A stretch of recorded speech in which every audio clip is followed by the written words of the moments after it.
Lubos ang pagdadalamhati ng pamilya ng family driver na nasawi sa shooting incident sa Makati nitong Martes. Nakaburol naman sa Tarlac ang labi ng biktima. Ang sentro ng balita mula kay Vel Custodio. Siyam na araw na ibuburol sa Santa Ignacia, Tarlac ang labi na family driver na namatay sa shooting incident sa Makati nitong Martes. Luhaan ng asawa ng biktima na si Aniceto Mateo matapos niyang makita ang labi ng kanyang asawa sa unang pagkakataon. Wala pa raw siyang tulog simula nang mabalitaan niya ang nangyari sa mister. Gusto ko na rin mamatay, sabi ko gano'n. Para magsama na kami. Kaya lang yung mga ko ma'am, pinagsasabihan din ako kasi nga may mga apo akong inaalagaan. Talagang napakabait. Wala akong masabi. Kasi pag nagkakasakit ako ma'am, dinulutuan ako ng pagkain ko. Inaasikaso niya ako, hindi niya ako pinapabayaan. Kaya naano ako na ganyan nangyari sa kanya. Lahat ng mga apo niya ma'am, mahal na niya. Magre-retiro at uuwi pa naman na sana si Tatay Aniceto sa kanyang pamilya sa susunod na buwan. Sabi niya, kaya ko pa naman. Sabi niya, ma'am, sige lang, tiis lang tayo. Sabi niya, ma'am, sabi ko, uwi ka na. Pinapauwi ko na nga itong June. Pinagpaalam daw sa amo niya na uuwi na siya sa June 23. Ganyan naman ang nangyari, ma'am. Sana,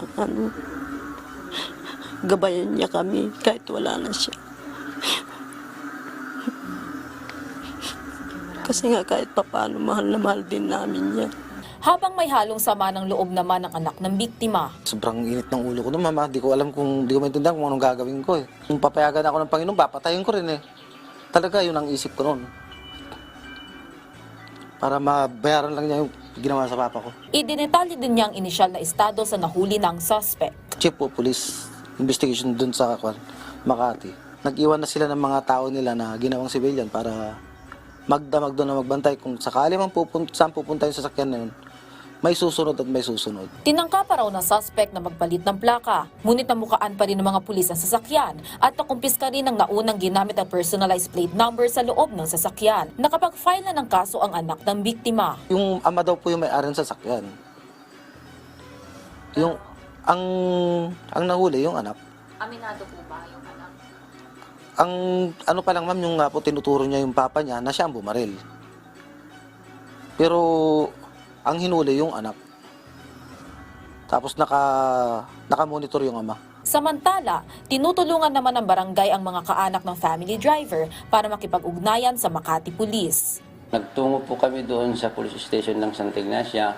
Ipinakonfirm namin kung talagang si Mr. Aniceto ay patay na. Ngayon, ang ginawa naman itong investigator natin dito sa Santa Ignacia, tumawag siya ngayon man doon sa Police Makati. Na-confirm na po si Mr. Aniceto ay patay na talaga.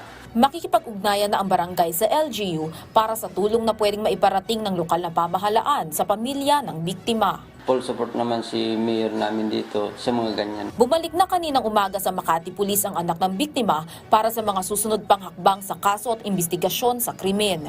Vel Custodio para sa Pambansang TV sa Bagong Pilipinas.